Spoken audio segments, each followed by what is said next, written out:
dan tiba-tiba entah kenapa auranya jadi mencekam gitu. Apalagi ketika itu pas adzan maghrib, dari pas adzan maghrib saya melanjutkan perjalanan, serasa ada yang mengikuti saya dari belakang. Entah siapa itu, ya walau alam ya, tapi itu kembali lagi ke kepercayaan masing-masing. Assalamualaikum warahmatullahi wabarakatuh. Welcome back to my channel Virgi Pauji. Konten sekarang ini gua konten baru guys, yaitu minggat alam, yang artinya tuh misteri penggiat alam guys. Kemarin kan kita konten healing, sekarang konten horor guys. Oke, gue punya teman dari Garut, katanya sih dia pernah kejadian hal mistis di alam. Kita panggilkan saja ya guys, jangan lama-lama. Sini Wad.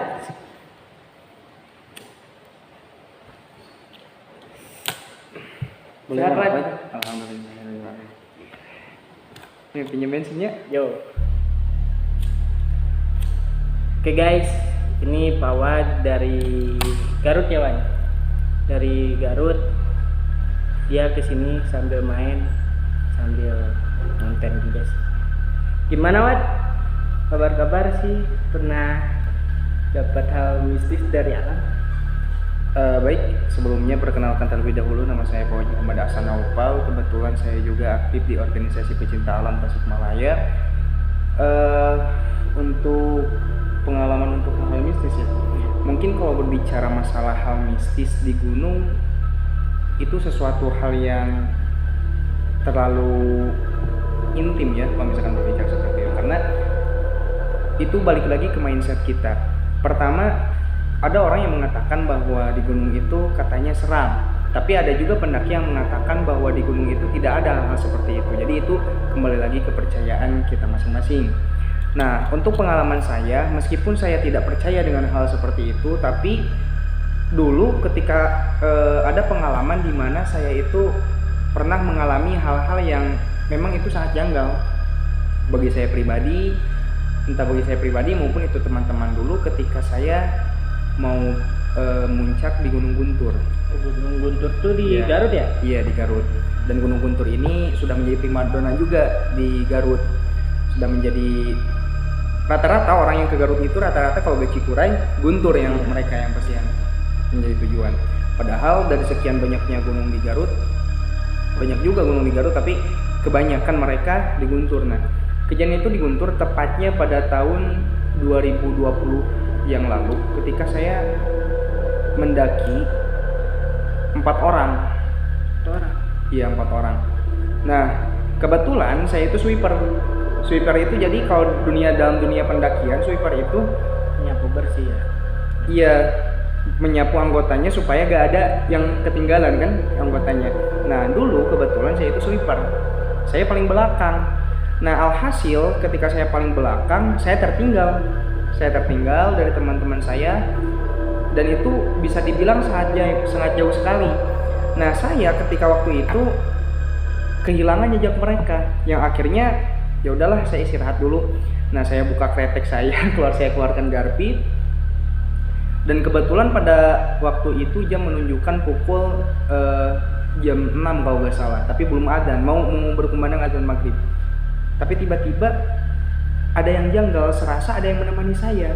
Padahal pada dulu itu posisinya saya sendirian di sana, tepatnya di pos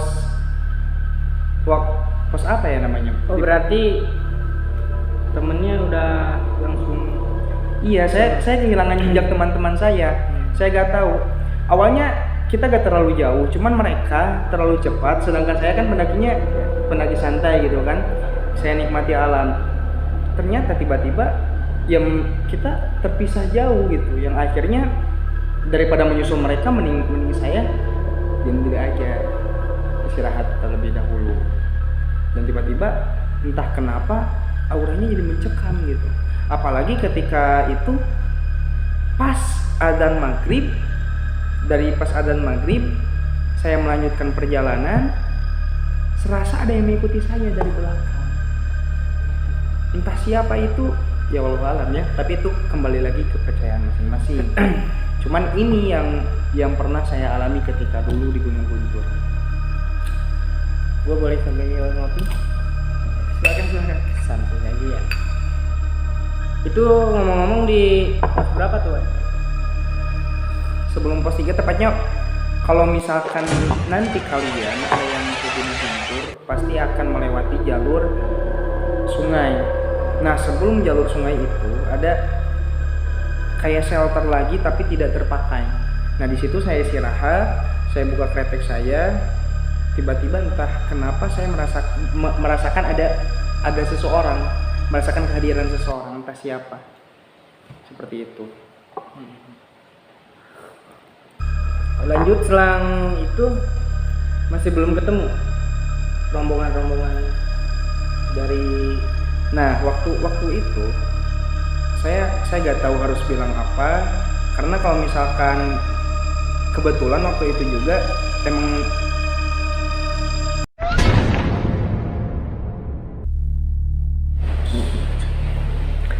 Setelah itu Pak Wad bertemu di mana sama rombongannya? jadi sebelumnya kan kita kan dulu waktu tadi saya ceritakan tentang shelter ya.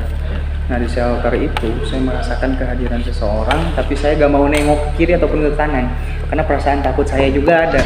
Ya, meskipun saya nggak takut ya, saya pernah dulu mencoba survive ke kuburan-kuburan, terus mengedukasi orang-orang bahwa sejatinya tuyul, pocong dan lain sebagainya itu tidak ada. Tapi ketika itu saya merasakan ada yang janggal pada waktu itu, yang akhirnya di sanalah ketakutan saya muncul. Setelah ketakutan itu muncul, saya tidak mau tengok kiri, tengok kanan, dan kebetulan pas pada saat itu azan maghrib berkumandang. Tapi berarti kalau misalkan azan maghrib berkumandang, tandanya malam sudah tiba. Yang akhirnya mau gak mau saya harus menyudahi istirahat saya lalu melanjutkan perjalanan saya. Nah, pas di perjalanan memang itu betul-betul ketakutan saya itu sangat-sangat luar biasa, yang pada akhirnya saya lari. Bayangkan, saya lari tanpa ada senter, tanpa ada senter HP, tanpa ada pencahayaan apapun, saking saya takutnya pada saat itu. Dan saya merasakan kehadiran itu mengikuti saya terus, si orang itu. Saya tengok ke belakang tapi saya gak mau, saya rasanya ingin menengok ke belakang tapi saya gak mau melihat. Yang akhirnya saya terus berlari, yang pada akhirnya saya gak kerasa yang seharusnya kisaran normal itu mendaki gunung itu sampai pos 3 rata-rata 3-5 jam, tapi pada waktu itu waktu yang tempuh saking takutnya saya, karena kebetulan kesan sendirian saya ke sana, 1,5 jam saya berhasil sampai di campground. Dan pada saat itu saya menemukan teman-teman saya, jadi bisa mengobati rasa takut saya seperti itu. Dan setelah itu aman-aman aja kan ya? Ya alhamdulillah, setelah saya menemukan teman-teman saya bercerita apa yang saya alami, dan ya ujung-ujungnya sih kesananya kita bercerita tentang kehidupan dan kita ngopi-ngopi bareng, dan seolah-olah masalah yang saya alami tersebut hilang seketika. Oke guys, kesimpulan dari hal yang diceritakan oleh Pak Wad, kita positif thinking saja. Karena kan kalau maghrib kita emang harus diam dikarenakan menghargai adzan, harusnya kita sholat dulu sih. Jadi kan emang sesuatu dari kegelapan itu akan menjadi imajinasi yang berlebihan guys. Adapun yang kita lihat menjadi hal yang buruk atau pocong ataupun kuntilanak ataupun apa aja, karena imajinasi yang sangat tinggi, kalau sudah malam itu wah bahaya Sangat guys. banyak. Karena kan itu kita harus Positif. fokus sama positif dan banyakin doa. Oke, segitu saja dari podcast malam hari ini dari Minggat Alam. Terima kasih yang sudah menonton. Jangan lupa subscribe, like, comment, and share. Jangan lupa juga kita podcast lagi. Siapa dia? Ntar saya undang lagi ya. Oke, terima kasih. Assalamualaikum warahmatullahi wabarakatuh. Salam lestari, salam limba. Assalamualaikum warahmatullahi wabarakatuh.